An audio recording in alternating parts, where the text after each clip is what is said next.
Around 1 p.m. on November 28, 1979, a 52-year-old tour guide named Peter Mulgrew stood at the front of the cabin of Air New Zealand Flight TE901.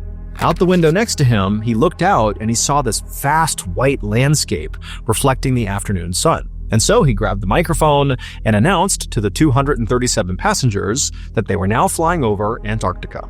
The passengers got really excited and immediately pulled out their cameras and began snapping photos left and right. And as you can see from some of the photos that they took, a lot of the passengers actually got up out of their seats and moved around to get the best angle of the ground down below. Now, on a normal commercial flight, that behavior would not be okay. But this was not a normal commercial flight. This was a sightseeing flight.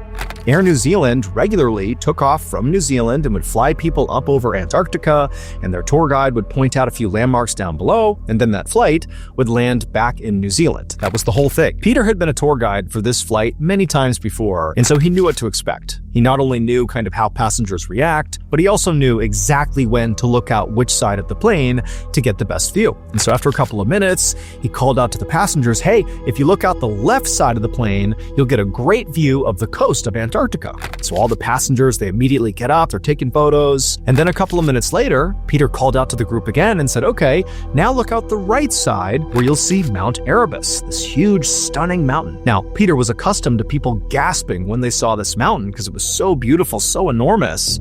And as people piled up against the right side and began taking photos, that's what he heard. People were gasping. Then at the same time, the plane suddenly jolted hard, and one of those passengers on the right side took this photo.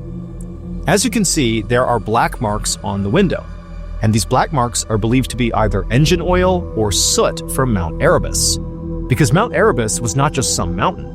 Mount Erebus was an active volcano, and the flight path of TE901 was supposed to have them going safely around Mount Erebus to get a nice full view of the volcano. But mistakes were made, and before the pilots could correct them, the plane flew directly into the volcano. And so this photo you're looking at almost certainly was taken literally at the moment of impact, a crash that resulted in 237 lives lost. The crash of Flight TE901 was the worst aviation disaster in New Zealand history, and as a result, Air New Zealand no longer offers those sightseeing flights.